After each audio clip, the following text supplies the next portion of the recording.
ಹೊರ ಪ್ರಚಾರ ಮಾಡ್ಬೇಕಲ್ಲ. ಒಬ್ಬ ವಿಜಯಲಕ್ಷ್ಮಿ ಮೇಡಮ್ ಅಂತ ಸಿರುಗುಪ್ಪದಿಂದ ಅವ್ರ ಪರಿಚಯ ಆಗ್ತದೆ. ಅವ್ರೇನಂದ್ರು ದಸರಾ ಬಂತವಾಗ ಇಲ್ಲ ಅಲ್ಲಿ ಒಂದು ದೇವಸ್ಥಾನದಾಗ ಕುಂಕುಮಾರ್ಚನೆ ಐತಿ, ಒಂದು 200 ಜನ ಹೆಣ್ಮಕ್ಳು ಮುತ್ತೈದೆಯರು ಸಿಗ್ತಾರ, ಅಲ್ಲಿ ಧ್ಯಾನ ಪ್ರಚಾರ ಮಾಡಮ್ಮ ಬರ್ರಿ ಮೇಡಮ್ ಅಂದ್ರು. ಸರಿ ಮೇಡಮ್ ಅಂತ ಅದೇ ಫಸ್ಟ್ ನಾನು ಧ್ಯಾನ ಪ್ರಚಾರಕ್ಕೆ ಹೋಗಿರೋದು. ಒಂದು 200 ಜನ ಮುತ್ತೈದೆಯರು ಕುಂಕುಮಾರ್ಚನೆಗೆ ಗಣೇಶ ದೇವಸ್ಥಾನಕ್ಕೆ ಬರ್ತಾರೆ. APMC ಸ್ವರಾಜ್ ಕಂಪ್ನಿ ಅಂತ ಹೇಳಿ. ಆಮೇಲೆ ಅಲ್ಲಿ ಹೋದ್ವಿ. ಆ ಮೇಡಮ್ ನಾವು ಎಲ್ಲ ಅಲ್ಲಿ ಅರ್ಚಕರನ್ನ ಪರ್ಮಿಷನ್ ತಗೊಂಡು ಆಯ್ತಮ್ಮ ಮಾಡಿದ್ರೆ ಪಾಂಪ್ಲೆಟ್ಸ್ ತೊಗೊಂಡು ಹೋಗಿದ್ವಿ. ಅವರಿಗೆಲ್ಲ ಕುಂಕುಮಾರ್ಚನೆ ಮುಗಿದ್ಮೇಲೆ ಒಂದು 10 ನಿಮಿಷ ಟೈಮ್ ಕೊಟ್ಟರು. ಅವ್ರನ್ನ ಧ್ಯಾನದ ಬಗ್ಗೆ ಆ ಮೇಡಮ್ನ ಸ್ವಲ್ಪ ತಿಳಿಸಿ ಒಂದು 10 ನಿಮಿಷ ಧ್ಯಾನ ಮಾಡಿಸಿದ್ವಿ. ಅಲ್ಲಿಂದ ಹೊರಗೆ ಬಂದೆ. ನಾನು ಧ್ಯಾನಕ್ಕೆ ಇದು ಹೊರಗಡೆ ನಾನು ಪ್ರಚಾರ ಮಾಡೋದನ್ನ ನನಗೆ ಗೊತ್ತೇ ಇದ್ದಿಲ್ಲ. ಬರೀ ನಾನು ಅಷ್ಟೇ ಗೊತ್ತಿತ್ತು. ಆವಾಗಂದ್ರೆ ಇಲ್ಲ ಮೇಡಮ್ ಇದು ಎಷ್ಟು ಪ್ರಚಾರ ಮಾಡ್ತೀವಿ, ಎಷ್ಟೊಂದು ನಾವು ಇನ್ನೊಬ್ಬರಿಗೆ ಧ್ಯಾನ ಹೇಳ್ತಾ ಹೋಗ್ತೀವಿ, ಇದರಿಂದ ನಮ್ಗೆ ಅಷ್ಟು ಜೀವನದಲ್ಲಿ ಚೆನ್ನಾಗಿದೆ, ಅದು ಹಿಂಗೆ ಮಾಡಿದೆ. ಸರಿ ಆಯ್ತು ಇನ್ನಂತೇಳಿ ನಮಗೆ ಸಿದ್ದನೂರ ಪರಿಚಯ ಆದಲ್ಲೆಲ್ಲ ಒಬ್ಬ ಮೇಡಮ್ ಪರಿಚಯ ಮಾಡ್ಕೊಳೋದು, ಅವ್ರ ಮನೆಗೆ ಒಂದು ಗ್ರೂಪ್ ಸೇರ್ಸೋದು, ಧ್ಯಾನ ಪ್ರಚಾರ ಮಾಡೋದು. ಈ ಥರ ಮನೆ ಧ್ಯಾನ ಅಂತ ಸಿದ್ದನೂರಲ್ಲೆಲ್ಲ ಮಾಡ್ಕೊತಾ ಇವಾಗಲೂ ಹಂಗೆ ನಡೆಸ್ತಾ ಇದ್ದೀವಿ. ಇವ್ರ ಮನೇಲಿ ಮಾಡಿದ್ವಿ. ಆಮೇಲೆ ಇವರು ನಿಮ್ಮ ಮನೇಲಿ ಅಲ್ಲ ಇವ್ರು ಪಿರಮಿಡ್ ಕಟ್ಸಿದ್ದಾರೆ ಮೇಡಮ್ ಪವನ್ ಸರ್ ಇವ್ರ ಮನೇಲಿ 11 ದಿವಸ ಮಾಡಿದ್ವಿ. ಒಬ್ಬೊಬ್ಬರ ಮನೇಲಿ 41 ದಿವಸ 21 ದಿವಸ ಯಾರ್ಯಾರು ಏನೇನು ಹೇಳ್ತಾರೆ ಹಂಗಂಗೆ ಸಂಕಲ್ಪ ಇಟ್ಕೊಂಡು ಧ್ಯಾನ ಮಾಡ್ಕೊಂಡು ಹೋಗ್ತಿದ್ವಿ. ಇನ್ನೇನು ಸಾಮೂಹಿಕ ಪಿರಮಿಡ್ ಒಂದು ಬರ್ತದೆ ನಮ್ಮ ಸಿದ್ದನೂರಿಗೆ. ಆಯಿತು. ಇಷ್ಟೆಲ್ಲ ಆದಮೇಲೆ ಏನಾಯಿತು, ಮತ್ತೆ ರ್ಯಾಲಿ ಮಾಡಬೇಕು. ಇದು ಮೈಸೂರಿನಿಂದ ಒಬ್ಬ ನಾಗೇಶ್ ಮಾಸ್ಟರ್ನ ಕರ್ಸಕ್ಕೆ ರೆಡಿ ಮಾಡಿದ್ವಿ ನಾವು. ಅವಾಗ ಅವ್ರು ಏನಂದ್ರೆ ಚಂದ್ರಪ್ಪ ಸರ್ ಏನಂದ್ರು, ಇಲ್ಲ ಮೇಡಮ್ ನೀವು ರ್ಯಾಲಿ ಮಾಡಿರಿ, ಸಿದ್ದನೂರಾಗ ರ್ಯಾಲಿ ಆಗಿಲ್ಲ ಅನ್ನೋದು. ಸರ್ ರ್ಯಾಲಿ ಅಂದ್ರೆ ಏನು ನನಗೆ ಗೊತ್ತಿಲ್ಲ, ನಾನೇನ ಈಗ ಹೊಸದಾಗಿ ಹೆಂಗೆ ಮಾಡ್ಬೇಕು ಏನಂದ್ರೆ, ಇಲ್ಲ ಮೇಡಮ್ ನಾವೆಲ್ಲ ಅದನ್ನು ನೆನೆಸ್ಕೊಡ್ತೀವಿ, ನೀವು ಮಾಡಿರಿ ಅನ್ನೋದು. ಅವಾಗ ರ್ಯಾಲಿ ಅರೇಂಜ್ ಮಾಡಿದ್ವಿ. ನೋಡ್ರಿ ಹೆಂಗಾಯ್ತು, ಮಾಸ್ಟರ್ ಹೆಂಗೆ ಕಾಣಿಸ್ತಾರಂದ್ರೆ ವಿಜಯಲಕ್ಷ್ಮಿ ಮೇಡಮ್ನ ಕರೆಸಿದ್ವಿ. ಮೇಡಮ್ ರ್ಯಾಲಿ ಮಾಡ್ಬೇಕು ಹೆಂಗೆ ಮಾಡೋಣ ಅಂತ. ಆಯ್ತು ಮೇಡಮ್ ನಮ್ಮ ಸಿರುಗುಂಪ ಮಾಸ್ಟರ್ನ ಕರಿತಾ ಇರ್ತೀವಿ ಅಂತೇಳಿ ಅವರು 7-8 ಜನನ ಗಂಡು ಮಕ್ಕಳನ್ನ ಕರ್ಕೊಂಡು ಬಂದರು. ಮೇಡಮ್ ವಿಜಯಲಕ್ಷ್ಮಿ ಮೇಡಮ್ ಬಂದರು. ಒಂದು ಇದು ಇದೆ ಏನಂದ್ರೆ ಆ ಸಿಂಧನೂರಲ್ಲಿ ಒಂದು ರೂಮಲ್ಲಿ ನಾವು ಮೀಟಿಂಗ್ ಮಾಡಿದ್ವಿ. ಆ ಮೀಟಿಂಗ್ನಾಗ ಅವರು ಕುಂತಲ್ಲೇ ಏನು ಮೇಡಮ್ ಏನು ಮಾಡ್ಬೇಕು ಅನ್ಕೊಂಡಿರಿ, ಯಾರ್ಯಾರು ಹೇಳ್ಬೇಕು ಎಲ್ಲ ಮಾತಾಡಿದ್ವಿ. ಏನಿಲ್ಲ ಸರ್ ಮತ್ತೆ ಎಲ್ಲ ಮಾಸ್ಟರ್ಗೆ ನಾನು ಇನ್ವೈಟ್ ಮಾಡ್ತೀನಿ ಅಂತೇಳಿ. ಆಮೇಲೆ ಇಷ್ಟು ಜನ ಇವಾಗ ಟೈಮಿಂಗ್ ಇವೆಲ್ಲ ಪಾಂಪ್ಲೆಟ್ಸ್ ಮಾಡಿಸ್ಬೇಕು, ಇನ್ನಿಷ್ಟೆಲ್ಲ ಐತಿ ಅಂತ. ಆಯ್ತು ಮೇಡಮ್ ಅಂತೇಳಿ ಅವ್ರು ಕುಂತಲ್ಲೇ ಒಂದು 4,000 ರೂಪಾಯಿ ಒಬ್ರು ಅಕ್ಕಿ ಕೊಡ್ತೀನಿ, ಒಬ್ರು ಬೇಳೆ ಕೊಡ್ತೀನಿ, ಎಲ್ಲ ಲಿಸ್ಟ್ ಬರ್ಸ್ಬಿಟ್ರೆ ಒಂದು ಜಾಗದಲ್ಲಿ. ಇನ್ನೇನಪ್ಪ ಇಷ್ಟೆಲ್ಲ ಆಯ್ತು ಅಂತೇಳಿ ಟೈಮಿಂಗ್ ಏನು ಇದು ಇನ್ನೂ 1 ವಾರ ಇಟ್ಕೊಂಡಿವಿ ನಾವು ಅಷ್ಟೇ. ಡಿಸೆಂಬರ್ 11ನೇ ತಾರೀಕು ಫಿಕ್ಸ್ ಮಾಡಿದ್ವಿ. ನಾವು ಮಾತಾಡೋದು 25-26ನೇ ತಾರೀಕು ಒಂದು 11 ದಿನದಲ್ಲೇ ನಾವು ಮಾಡಿಬಿಡ್ಬೇಕು. ಆಯಿತು ಅಂತೇಳಿ ರ್ಯಾಲಿ ಮಾಡೋಕೆ ರೆಡಿ ಮಾಡಿದ್ವಿ. ನೋಡ್ರಿ ರ್ಯಾಲಿ ಕನೆಕ್ಟ್ ಮಾಡ್ಬೇಕಾಗ್ತದೆ ಇನ್ನೊಂದು ಸ್ವಲ್ಪ ಅಷ್ಟೇ ಆಗುತ್ತೆ ಅಂತಂದ್ರೆ ಪಾಂಪ್ಲೆಟ್ಸಿಗೆ ಬ್ಯಾನರ್ಗೆ ಬೇಕಾಗುತ್ತಲ್ಲ. ಆಮೇಲೆ ಎಲ್ಲ ಮಾಸ್ಟರ್ಗೆ ಫೋನ್ ಮಾಡಿದ್ವಿ ನಾನು ಹೇಳೋದು ಅದು. ಆಮೇಲೆ ಆವಾಗ ಇನ್ನು ಸಮಯಕ್ಕೆ ಈ ಮೇಡಮ್ ಕೂಡ ನಮಗೆ ಮೇಡಮ್ ಕೂಡ ಹೆಲ್ಪ್ ಮಾಡಿದ್ದಾರೆ. ಸಂಗೀತನಾದ ಧ್ಯಾನ ಇಟ್ಕೊಂಡಿದ್ವಿ. ಅವ್ರಿಗೆಲ್ಲ ಫಂಡ್ ಕನೆಕ್ಟ್ ಮಾಡಿಕೊಟ್ಟಿದ್ದು ದೇವನಾರಾಯಣ ಮೇಡಮ್ ಯಾರು. ಆಮೇಲೆ ರ್ಯಾಲಿ ಸಮಯ ದಿನ ನೋಡ್ರಿ ಇನ್ನೂ 3-4 ದಿವಸ ರ್ಯಾಲಿ ಇದೆ, ಫಂಡ್ ಕನೆಕ್ಟ್ ಆಗ್ತಾ ಇಲ್ಲ. ಭಾಳ ಸ್ವಲ್ಪ ತೊಂದರೆಗೆ ಈಡಾದೆ ನಾನು. ಅವಾಗ ಏನಿನ್ನೂ ಟೈಮ್ ಇಲ್ಲ ಏನಿಲ್ಲ, ಎಲ್ಲರಿಗೂ ಹೇಳ್ಬಿಟ್ಟೀನಿ ಹೆಂಗೆ ಮಾಡ್ಬೇಕು ಅಂತ ಬಂದದ್ದಾಗಿದೆ ನಾನು. ಅವಾಗ ಅಂತ ಬಂದಾಗ ನೋಡ್ರಿ ವಿಪರೀತ. ಅವಾಗ ಏನಂದ್ರೆ ಫಂಡ್ ಕನೆಕ್ಟ್ ಮಾಡೋದು ದಿನ ಅಡ್ಡಾಡ್ತಿದ್ವಿ. ಬೆಳಗ್ಗೆ 10 ಗಂಟೆಗೆ ಹೋದವರು ರಾತ್ರಿ 8 ಗಂಟೆನೋ 9 ಗಂಟೆನೋ ಬರ್ತಿದ್ವಿ. ಎಲ್ಲ ಕಡೆ ಯಾರ್ಯಾರು ಎಷ್ಟೆಷ್ಟು ಕೊಡ್ತಾರೆ ಎಷ್ಟೆಷ್ಟಿಲ್ಲ ಅಷ್ಟು ಮಾಡಿದ್ವಿ. ಆಮೇಲೆ ಏನಾಯ್ತು, ಒಬ್ಬ ಸರ್ ಕಡೆ ಹೋದ್ವಿ. ಅವರು ಪಿರಮಿಡ್ ಮಾಸ್ಟರ್ ನಮ್ಮ ಸಿಂಧನೂರಾಗ. ಅವ್ರೇನಂದ್ರು ಎಲ್ಲ ಅಡ್ಡಾಡಿ ಮೇಡಮ್ ಕರ್ಕೊಂಡು ಹೋಗಿಲ್ಲ, ಅವರೆಲ್ಲ ನಮಗೆ ಹೆಲ್ಪ್ ಮಾಡ್ತಾರೆ, ಬಾ ಹೋಗೋಣ ಅಂತ. ಅವರು ಡಾಕ್ಟರ್, ಅವ್ರು ಕಣ್ಣಿನ ಡಾಕ್ಟ್ರು. ಅವ್ರ ಹತ್ರ ಹೋದ್ವಿ. ಅವ್ರೇನಂದ್ರು, ಹೌದು ನೀವು ಫಂಡ್ ಕನೆಕ್ಟಿಗೆ ಬಂದಿರಲ್ಲ, ನಾನು ಕೊಡ್ತೀನಿ ಅಂತ ಯಾವ ಗ್ಯಾರಂಟಿ ಮೇಲೆ ಬಂದಿರಿ ಅಂತ. ನೀವು ಮಾಡಕತ್ತೀರಿ, ನೀವು ಮಾಡ್ಬೇಕು, ನಿಮ್ಮ ಖರ್ಚು ಇಟ್ಕೊಂಡು ನನ್ನನ್ನು ಯಾಕೆ ಕೇಳ್ತೀರಿ ಅಂತ. ಏನೋ ಅವ್ರು ನಮಗೆ ಗೈಡೆನ್ಸ್ ಕೊಟ್ರೆ ಆ ಥರ. ಹೆಂಗಂದ್ರೆ ನೀವು ನಾನು ಕೊಡ್ತೀನಿ ಅಂತ ನೀವು ಏನೇ ಸಂಕಲ್ಪ ಮಾಡಿಕೊಂಡ್ರೆ ಏನೇ ಮಾಡ್ಬೇಕಿದ್ರೆ ನಿಮ್ಮ ಹತ್ರ ಇದ್ರೆ ಮಾಡ್ಬೇಕು, ಇನ್ನೊಬ್ಬರ ಮೇಲೆ ಡಿಪೆಂಡ್ ಆಗಿ ಮಾಡಬಾರ್ದು. ನಮಗೆ ಕರೆಕ್ಟ್ ಅನ್ಕೊಂಡು ನಮಗೆ ಅಲ್ಲೊಂದು ಏನೋ ಒಂದು ಬುದ್ಧಿವಾದ ಹೇಳಿದ್ರು. ನಮಗೇನು ಸಿಟ್ಟು ಬರಲಿಲ್ಲ ಅವ್ರು ಹೇಳಿದ್ರು.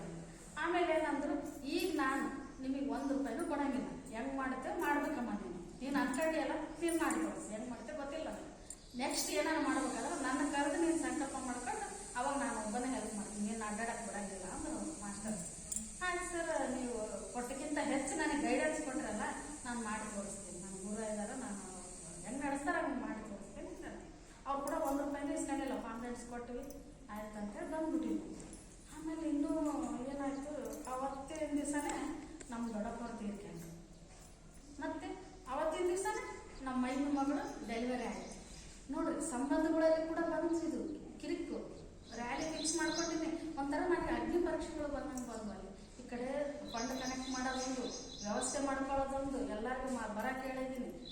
ಇದು ಬುಕ್ ಮಾಡಬೇಕು, ಕಲ್ಯಾಣ ಮಂಟಪ ಕಾಲೇಜ್, ಏನಪ್ಪ ಯಾವ್ದಂತ ಮಾಡ್ಬೇಕು, ನಮಗೆ ಸಮಯ ಇಲ್ಲ ಅಂತ ಭಾಳ ಬಂದಂದಾಗ ಇಡಾದೆ. ನಮ್ಮ ದೊಡ್ಡಪ್ಪವ್ರು ತೀರ್ಕೊಂಡು ಅಲ್ಲಿ ಹೋಗ್ಲಿಲ್ಲ ಅಂದರೆ ಅದು ಇದು ನಮ್ಮ ಮನೆಯಲ್ಲಿ ಏನಂದ್ರೆ ಏನಾದರೂ ಆಗಲಿ ಬೆಳಗ್ಗೆ ಹೋಗಿ ಸ್ವಲ್ಪ ತಿಂದು ಬಂದ್ಬಿಡೋಂತ ಅಂತ ಆಯಿತು ಅಂತಂದ್ರೆ ಮತ್ತೆ ಅಲ್ಲಿ ಹೋಗಿ ಅಲ್ಲಿ ಏನು ನಡೀಬೇಕು ನಡೆಸಿ ವಾಪಸ್ ಬಂದ್ವಿ. ಇವರು ಕೆಲವು ಮಾಸ್ಟರ್ಗೆ ಹೇಳಿದೆ, ನಾನು ಇನ್ನು ಹುಡುಗ ಮಾಸ್ಟರ್ಗೆ ಇವತ್ತು ಒಂದು ದಿವಸ ಫಂಡ್ ಕನೆಕ್ಟಿಗೆ ಹೋಗೋದು ಬೇಡ, ನಾನು ಮನೆಯಾಗ ಹೋಗಿ ಹೋಗಿದ್ದೆ. ಆಯ್ತು ಮೇಡಮ್ ಅಂತಂದು ಆಮೇಲೆ ನಮ್ಮ ದೊಡ್ಡಪ್ಪವ್ರದ್ದು ಮುಗಿಸ್ಕೊಂಡು ಬಂದ ಮೇಲೆ ಈ ಕಡೆ ನಮ್ಮ ಮೈಸೂರು ಮಗಳು ಡೆಲಿವರಿ ಆಸ್ಪತ್ರೆಗೂ ಮನೆಯಾಗ ಬಿಡಂತಿಲ್ಲ. ಹೋಗ್ಲಿಲ್ಲ ಅಂದರೆ ಏನು ನೋಡಪ್ಪ ಬರೀ ತಿರ್ಗಾಕ್ ನಿಂತಾಳಂತಾರೆ. ನಾವು ಯಾವ್ದು ತಿರುಗ್ತೀವಿ ಅನ್ನೋದು ಅವ್ರಿಗೆ ಗೊತ್ತಿಲ್ಲ. ಸುಮ್ಮನೆ ತಿರುಗಕ್ಕೆ ನಿಂತಾಳೆ ಯಾರ್ಯಾರನ್ನ ಕರ್ಕೊಂಡು ಹಿಂಗೆ ಅನ್ಕೊಂತಾರೆ. ಇದನ್ನು ಬಿಡಂಗಿಲ್ಲ ಅದನ್ನು ಬಿಡಂಗಿಲ್ಲ. ಏನಪ್ಪ ಗುರುಜಿ ಅಂತೆಂಥ ಅಗ್ನಿ ಪರೀಕ್ಷೆ ತಂದ್ರೆ ಮತ್ತೆ ನೈಟ್ ಎಲ್ಲ ಆಸ್ಪತ್ರೆಗೆ ಹೋಗ್ಬೇಕು, ಮತ್ತೆ ಡೇ ಎಲ್ಲ ಫಂಡ್ ಕನೆಕ್ಟಿಗೆ ಹೋಗ್ಬೇಕು, ಮತ್ತೆ ಎಲ್ಲೆಲ್ಲಿ ಏನೇನು ವ್ಯವಸ್ಥೆ ಮಾಡಬೇಕು, ಊಟದವರಿಗೆ ಅಡಿಗೆಯವರಿಗೆ ಎಲ್ಲಿ ಏನು ತರಬೇಕು ಎಲ್ಲದನ್ನ ಮಾಡಬೇಕು. ಹೆಂಗೆ ಮಾಡ್ಬೇಕಂತ ಭಾಳ ಗೊಂದಲದಾಗಿದ್ದೆ. ಇನ್ನು 3 ದಿನ ಸಮಯ ಉಳಿತು. ಇವನ್ನೆಲ್ಲ ಪಾಲನೆ ನಡೆಸಿದೆ ಅಂತ ಗೊಂದಲದಾಗ ನಡೆಸಿದೆ. ಇನ್ನು ಒಬ್ಬರು ರೈತರು ಸಿಕ್ಕರ ಆ ಸಮಯದ 3 ದಿನ ಉಳಿದದ್ದು. ಅವ್ರು ಎಲ್ಲಿಂದ ಸಿಕ್ಕರ ರೈತರು ಸಿಕ್ಕರು ನಮಗೆ. ಅವ್ರು ಏನಂದ್ರು, ಭಾಳ ನಮಗೆ ಮೊದಲಿದ್ದ ಪರಿಚಯದವ್ರು, ಹಳೆ ಪರಿಚಯ. ಅವ್ರ ಹತ್ರ ಬೇರೆಯವ್ರು ಕರ್ಕೊಂಡು ಹೋದ್ರು. ನಾವು ನಮಗೆ ಸ್ವಲ್ಪ ಸ್ವಾಭಿಮಾನ, ಅವ್ರು ಗೊತ್ತಿದ್ದವ್ರ ಹತ್ರ ನಾವೇನು ಬಿಡೋಕ್ಕಾಗಲ್ಲ, ಸ್ವಾಭಿಮಾನ ಬಿಡೋಕ್ಕಾಗಲಿಲ್ಲ. ಆಮೇಲೆ ಹೋಗಿ ಸುಮ್ಮನೆ ಕುತ್ಕೊಂಡೆ ನಾನು. ಏನಮ್ಮ ಬಂದ್ಬಿಟ್ಟೆ ಅಲ್ಲ ಅಂತಂದ್ರೆ, ಏನಿಲ್ಲರಿ ಒಂದು ಏನೋ ಧ್ಯಾನ ಪ್ರಚಾರ ಮಾಡ್ತಾಯಿದ್ದೀವಿ, ಈ ಥರ ರ್ಯಾಲಿ ಇಟ್ಕೊಂಡಿದ್ದೀವಿ, ಸ್ವಲ್ಪ ಸಹಾಯ ಬೇಕಿತ್ತು ಅಂತ ಅಂದೆ ನಾನು. ಅವ್ರು ಏನಂದ್ರು, ಒಂದೇ ಮಾತಿಗೆ ಅಡಿಗೆ ಲಿಸ್ಟ್ ಇದ್ರು ಕೊಟ್ಟು ನೀವು ಹೋಗ್ಬಿಡಮ್ಮ ಅಡ್ಡಾಡ್ಬಾರ್ದು ನೀನು ಅಂದ್ಬಿಟ್ರು. ಯಾಕಂದ್ರೆ ನಮ್ಮನ್ನು ಮೊದಲಿಂದ ನೋಡಿದೆ ಅವರು, ನಮ್ಮನ್ನು ಬಜಾರ್ ಅಡ್ಡಾಡೋದು ನೀನು ಹೆಣ್ಮಕ್ಳು ಚಂದ ಅಲ್ಲಮ್ಮ, ನೀನು ಹೋಗ್ಬಿಡು ಅಡಿಗೆ ಲಿಸ್ಟ್ ಕೊಟ್ಟಂತ. ಜೀವ ಬಂದಿತ್ತು ನನಗೆ. ಇನ್ನೂ 3 ದಿನ ಆಯ್ತು, ಏನು ಮಾಡ್ಬೇಕಪ್ಪ. ಆದರೂ ಒಂದು ಗಟ್ಟಿ ನಿರ್ಧಾರ ಇತ್ತು ನನಗೆ. ನಮ್ಮ ಮನ್ಯಾಗ ಗೊತ್ತಿಲ್ದಂಗೆ ನಾನು ಅಪ್ಪಟ್ಟಲ್ಲಿ ಒಂದು 30,000 ರೂಪಾಯಿ ಇಟ್ಕೊಂಡಿದ್ದೆ. ಯಾರು ಕೊಡ್ಲಿದ್ರು ನಂದೇ ಖರ್ಚು ಮಾಡಿಬಿಡಮ್ಮ ಅಂತ ಅನ್ಕೊಂಡಿದ್ದೆ. ಅವ್ರು ಅಷ್ಟರಲ್ಲೇ ಅವರು ರೈತರು, ನೀನು ಅಡ್ಡಾಡ್ಬೇಡಮ್ಮ, ಯಾರನ್ನ ಏನು 1 ರೂಪಾಯಿ ಕೇಳಬೇಡ, ಅದು ಲಿಸ್ಟ್ ಕೊಟ್ಟು ನಿನ್ಗೆ ಏನೇನು ಬೇಕು ನೀನು ಹೋಗ್ಬಿಡು ಮನೆಗೆ. ಏನಪ್ಪ ಇದು ಇಂಥ ಮನಸ್ಸಲ್ಲಿ ಬೆನ್ನೂರು ಶಾಣೆಗೌಡ ಅವರು ಅಂದ್ರು. ಖುಷಿ ಆಯ್ತು. ನಾನು ನಿಂತು ಬಂದವ್ರಿಗೂ ಒಂಥರ ಮುಖ ಚೋರ್ ತಿಂತಿತ್ತು ಅವ್ರಿಗೆ. ದಿನ ನನ್ನ ಜೊತೆ ಅಡ್ಡಾಡ್ ಪಾಪ ಅವ್ರಿಗೂ ಒಂಥರ ಖುಷಿ ಆಯ್ತು. ಏನು ಮಾಡಮ್ಮ ಅಮ್ಮದ್ರ ಮೇಲೆ ಇಂಥ ಮಾಸ್ಟರ್ ಸಿಕ್ಕಲ್ಲ. ಆಯ್ತಲ್ರಿ ಗೆದ್ದೀವಲ್ಲಿ ರ್ಯಾಲಿ ನಡೆಸೋದು ಅಷ್ಟೇ. ಯಾರ್ಯಾರಿಗೆ ಏನೇನು ಅಡಿಗಾರಿಗೆ ಹೇಳ್ಬಿಟ್ರಿ, ಎಲ್ಲರಿಗೂ ಹೇಳ್ಬಿಟ್ರಿ ಅಲ್ಲಿ. ಆ ಸಂಗೀತದ ಒಂದು ದುಡ್ಡಿನ ಕೊರತೆ ಇದ್ದದಕ್ಕೆ ಕ್ಯಾನ್ಸಲ್ ಮಾಡಿದ್ವಿ. ಮತ್ತೆ ಈ ಮೇಡಮ್ ಅಡ್ಜಸ್ಟ್ ಮಾಡಿ ರಾಯಚೂರು ಮಾಸ್ಟರ್ ಇಲ್ಲ ಕೊಡಿಸಿದ್ರು. ನಮ್ಗೆ ರ್ಯಾಲಿ ನಡೀತು. ಮತ್ತೆ ಮೊನ್ನೆ 108 ರ್ಯಾಲಿಯಲ್ಲಿ ನಮ್ಮ ಸಿದ್ದನೂರು ಕೂಡ ರ್ಯಾಲಿ ನಡೆಸಿದ್ವಿ. ಮತ್ತೆ ನಾವು 2 ಸಲ ರ್ಯಾಲಿ ಮಾಡಿದ್ದೀವಿ. ಈ ಥರ ನಮ್ಮ ಲೈಫ್ ಜರ್ನಿ ಪತ್ರಿಜಿ ಅವ್ರು ಸಿಕ್ಕ ಮೇಲೆ ದಿನ ಹೊಸತನ ಒಂದು ಕಾಣ್ತಾ ಇದ್ದೀನಿ ಹೊರತು ದುಃಖ ಇರ್ತವೆ. ಆದ್ರೆ ನಾನು ದುಃಖದಲ್ಲೇ ಮೊದಲಿನ ಥರ ಮುಳುಗಂಗಿಲ್ಲ. ಮತ್ತೆ ಏನೋ ಒಂದು ಗುಡಗೇಶ ಬಂತ. ಅವಾಗ ಗುಡಗೇಶ ಮಾಡ್ಬೇಕನ್ನೋ ಒಂದು ಕುತೂಹಲ ಇತ್ತು. ನಾನು ಫಸ್ಟ್ ಧ್ಯಾನಕ್ಕೆ ಬಂದಾಗ ಸಿಗ್ತದೆ ಗುಡಗೇಶ ಅನ್ನೋದು. ಅದಕ್ಕೆ ಫಸ್ಟ್ ಫೀಸ್ 5,000 ರೂಪಾಯಿ ಕಟ್ಟಿ ಅವಾಗ ಎಂಟ್ರಿ ಆಗಬೇಕು. ಏನಪ್ಪ ಇದು 5,000 ಕಟ್ಬೇಕಂತಾರ, ನನ್ನ ಹತ್ರ ಅಷ್ಟು ದುಡ್ಡು ಇಲ್ಲ. ದಿನ ಈಗ ನಾನು ಧ್ಯಾನಕ್ಕೆ ಬಂದಿದ್ದೀನಿ, ಇದನ್ನೇನು ಮಾಡಬೇಕು ಅಂತ ಏನೋ ಒಂದು ಬಜಾರ್ದಲ್ಲಿ ಹೋಗ್ತಾ ಸುಮ್ಮನೆ ಆಲೋಚನೆ ಮಾಡ್ಕೊಂಡು ಹೊರಟಿದ್ದೀನಿ. ನಮ್ಮ ಮಗ ಅದು ಅವತ್ತು last date Chandrappa sir phone ಮಾಡ್ಯಾರ, ಮೇಡಮ್ ರಾತ್ರಿ 7 ಗಂಟೆ ಅನ್ನೋದ್ರಾಗ ನೀವು 5,000 ಹಾಕ್ಬಿಟ್ರೆ ನಿಮಗೆ ಅಲ್ಲಿ ಎಂಟ್ರಿ ಇಲ್ಲಾಂದ್ರೆ ಇಲ್ಲ. ಹೌದ್ರಿ ಸರ್, ಸ್ವಲ್ಪ ಸಮಯ ಕೊಡ್ರಿ ಅಂತ. ಆಮೇಲೆ ನಾನು ಆಲೋಚನೆ ಮಾಡಿದೆ, ಹೆಂಗಿದ್ರು ಗುಡಕೇಶ ಅನ್ನೋದು ಏನದು ಮಾಡ್ಬೇಕು, ಅದು ಗೊತ್ತಿಲ್ಲ ನನಗೆ, ಒಟ್ಟು ಅದು ಮಾಡೋದು. ಈಗ ಏನೇನೋ ಹುಡುಕ್ತಿದ್ದೀನಿ, ಧ್ಯಾನಕ್ಕೆ ಬಂದು ನನಗೆ ಸಿಕ್ಕದನ್ನು ಹುಡುಕಾಡ್ಬೋದು. ಈ ಥರ ನನಗೆ ಕುತೂಹಲ ಮಾಡ್ಬೇಕನ್ನ. ಅವಾಗ ನಾನು ಸುಮ್ಮನೆ ಬಜಾರ್ದಾಗ ಹೋಗ್ತಾ ಏನು ಮಾಡಬೇಕು, 5,000 ರೂಪಾಯಿ ಬೇಕಲ್ಲ ಮಾಡಬೇಕು ಅಂತೇಳಿ ಆಲೋಚನೆ ಮಾಡಕತ್ತೀನಿ. ಅದು ಜಸ್ಟ್ ನಮ್ಮ ಮಗನ ಫೋನ್ ಬಂತು ಬೆಂಗಳೂರಿಂದ. ಅಂದ್ರೆ ಲಾಕ್ಡೌನ್ ಮುಗಿಸಿ ಮತ್ತೆ ಒಳ್ಳೆ ರಿಟರ್ನ್ ಜಾಬಿಗೆ ಎಂಟ್ರಿ ಆಗಿದ್ದೆ. ಮಮ್ಮಿ ನನಗೆ ಇನ್ಸೆಂಟಿವ್ ಬಂದಿದೆ, ನೀನು ದುಡ್ಡು ಹಾಕ್ತೀನಿ ನೋಡು ಅಂತ ಅನ್ಕೊಂಡೆ. ನಾನು ಮತ್ತೆ ಹಾಕಪ್ಪಿ ಅಂತ ಅದ್ರಾಗ 5,000 ಚಂದ್ರಪ್ಪ ಸರಿ ಕಳಿಸಿ ಬಿಡೋಕ್ಕೆ ಸಿಗ್ತೇವೆ. ಅವತ್ತು ರಾತ್ರಿನೇ ಜಾಯ್ನ್ ಆಗ್ಬಿಟ್ಟೆ. ಅದು ಒಂದು 41 ದಿವಸದಲ್ಲಿ ಮಾಡಿ ಮತ್ತೆ ಬಳ್ಳಾರಿಯಲ್ಲಿ ಕೂಡ 3 ದಿವಸ ಲೈವ್ ಅವ್ರ ಜೊತೆ ಲೈವ್ ಜರ್ನಿ ಮಾಡಿದ್ವಿ. ನಾವು 3 ದಿವಸ ಅದ್ಭುತವಾದಂಥ ದಿನಗಳನ್ನು ಕಂಡಿದ್ವಿ. ಆಮೇಲೆ ಪಿರಮಿಡ್ ವ್ಯಾಲಿಗೆ ಹೋಗ್ಬೇಕಾಯ್ತು. ಅದು ಮತ್ತೆ ಪತ್ರಿಜಿಯವರು ಅಷ್ಟೊತ್ತಿಗೆ ಇದ್ದಿಲ್ಲ, ಆದರೂ ಪಿರಮಿಡ್ ವ್ಯಾಲಿಗೆ ಹೋಗ್ಬೇಕಂತ ನಾವು 3 ಜನ ಎಲ್ಲ ನಾವು ಸಂಕಲ್ಪ ಮಾಡ್ಕೊಂಡಿದ್ವಿ. ಅವಾಗ ಏನು ಮಾಡಿದ್ವಿ, ಸೋಮ ಸಮುದ್ರ ಅಂತ ಬರ್ತದೆ ಬಳ್ಳಾರಿ ಹತ್ರ. ಅವರು ನಮಗೆ ತಾವೇ ಫೋನ್ ಮಾಡಿದ್ರು, ನನ್ನ ನಂಬರ್ ಗ್ರೂಪಲ್ಲಿ ತೊಗೊಂಡು, ಮೇಡಮ್ ನಾವು ಬಸ್ ಮಾಡಿಬಿಟ್ಟಿದ್ವಿ, ನೀವು ಎಷ್ಟು ಜನ ಸಿಗ್ತೀರೋ, ನಮ್ಮಲ್ಲಿ ಬರೀ 20 ಜನ ಆಗ್ಯಾರ ಅಂತಂದ್ರು. ಹೌದ್ರಿ, ಹಂಗಾರೆ ನಾನು ರೆಡಿ ಮಾಡ್ತೀನಿ ಸಿಂಧನೂರು ಜನಕ್ಕೆ ಅಂತ 25 ಜನ ರೆಡಿ ಮಾಡಿ 45 ಸೀಟ್ ಹಾಕೊಂಡು ಫಸ್ಟ್ ಟೈಮ್ ಅದು ನಾನು ಬೆಂಗಳೂರು ಪಿರಮಿಡ್ ವ್ಯಾಲಿಗೆ ಹೋಗಿದ್ದು. ಮೊನ್ನೆ ಸರಿ ನಾವು ಎರಡು ಕ್ರಷರ್ ತಗೊಂಡು ನಮ್ಮ ಸಿಂಧನೂರಿಂದ ನಾವೇ ಸ್ವಲ್ಪ ಹೋಗಿ ಮಾಡಿದ್ವಿ. ಅಂದ್ರೇನು, ನನ್ನ ಲೈಫಲ್ಲಿ ಎಲ್ಲೆಲ್ಲಿಗೂ ಹೋದ್ರೆ ನನಗೆ ಸ್ವಲ್ಪ ಭಯ ಜಾಸ್ತಿ ಇತ್ತು.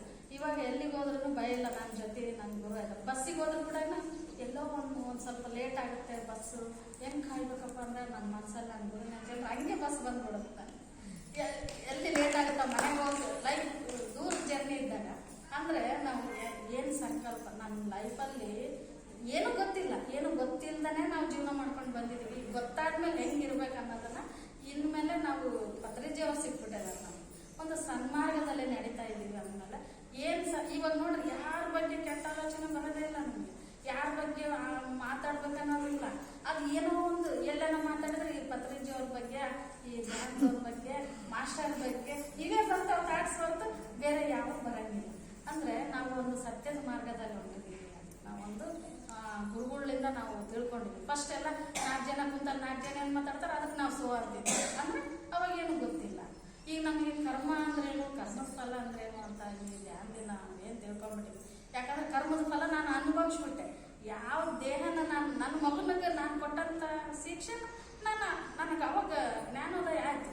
ನೋಡ್ರಿ, ಇನ್ನೊಂದು ಎಕ್ಸ್ಪೀರಿಯನ್ಸ್ ಹೇಳಿಲ್ಲ. ನಾನು 41 ದಿವಸ ಫಸ್ಟ್ನೇ ಸರಿ ಸಂಕಲ್ಪ ಹಿಡಿದಿದ್ನಲ್ಲ, ನನಗೆ ಅಷ್ಟೊತ್ತಿಗೆ ಆ ಮಗು ತೆಗಿಸಿ 4 ವರ್ಷ ಆಗಿತ್ತಲ್ಲ, ನಾನು ಆ ಮಗುಗೂ ಸಾರಿ ಕೇಳ್ತೇನೆ ನಾನು ಅವಾಗ. ಮತ್ತೆ ದಿನ ಆ ಮಗು ಸಾರಿ ಕೇಳ್ತಾ ಏನಾಯ್ತು, 4 ವರ್ಷದ ಮಗು ಆಗಿ ಕೃಷ್ಣನ ವೇಷದಲ್ಲಿ ಬಂದು ಆಡ್ತಾ ಇತ್ತು ನನಗೆ. ಅವಾಗ ನಾನು ಅನ್ಕೊಂಡೆ, ಎಲ್ಲೋ ನೀನು ಮತ್ತೆ ಜನ್ಮ ತಾಳಿ ಬೆಳೆದು ಇಷ್ಟು ಎತ್ತರ ಆಗಿದೆಯಾ, ನನಗೆ ತೃಪ್ತಿ ಸಿಕ್ತೆ. ಅವಾಗ ನಾನು ಸಾರಿ ಕೇಳ್ಕೊಂಡೆ. ನಾನು ಅವಾಗ ನೋಡು, ನನಗೆ ಆ ಭಾಗ್ಯ ಇಲ್ಲ ಅಷ್ಟೇ, ಕಳ್ಕೊಂಡ್ಬಿಟ್ಟೆ. ಕಳ್ಕೊಂಡ್ಮೇಲೆ ಗೊತ್ತಾಯ್ತು ನನಗೆ ಜೀವದ ಬೆಲೆ ಏನನ್ನೋದು. ಒಳ್ಳೆ ಮತ್ತೆ ಆ ಜೀವನ ನನ್ನಲ್ಲಿ ಐತೆ ಅಂತ ನನ್ನ ಗುರುಗಳು ನನಗೆ ತಿಳಿಸ್ಕೊಡ್ರಿ, ನಿನ್ನ ಉಸಿರೇ ನಿನ್ನ ಜೀವ. ನೋಡ್ರಿ, ನನ್ನ ಲೈಫ್ ಜರ್ನಿ ಆಗಿದೆ ನನ್ನ ಅವಶ್ಯಕತೆ. ಈ ಧ್ಯಾನ ಸಿಕ್ಕಿದೆ ನನ್ನ 3ನೇ ಮಗು ಅವಶ್ಯಕತೆ ಅಂತ. ಯಾಕಂದ್ರೆ ಆ ಒಂದು ನೋವನ್ನು ಅನುಭವಿಸ್ಲಿಕ್ಕೆ ಈ ಧ್ಯಾನ ಎಲ್ಲಿಂದ ಸಿಕ್ತಿತ್ತು ನನಗೆ? ಬರೇ ಪೂಜೆ ಯಾರೇನು ಹೇಳಿದ್ರು ಪೂಜೆ. ಭಕ್ತಿ ಮಾರ್ಗದಲ್ಲಿ ಇದ್ದದಕ್ಕಾಗಿ ಏನೋ ಈ ಧ್ಯಾನ ಮಾರ್ಗ ಅಷ್ಟು ಬೇಗ ಸಿಕ್ತೆ ನನಗೆ. ಅದಕ್ಕಾಗಿ ಪತ್ರಿಜಿಯವರು ಒಂದು ನಮಗೆ ಗರುಡ ದೇವ ಇದ್ದಂಗೆ ನೋಡ್ರಿ. ಇದಕ್ಕೊಂದು ಸಣ್ಣ ಕತೆ ಹೇಳ್ತೀನಿ ನಿಮಗೆ. ಹಿತ್ತಲಲ್ಲಿ ಒಬ್ಬರು ಒಂದು ಮರ ನೆಟ್ಟಿದ್ದ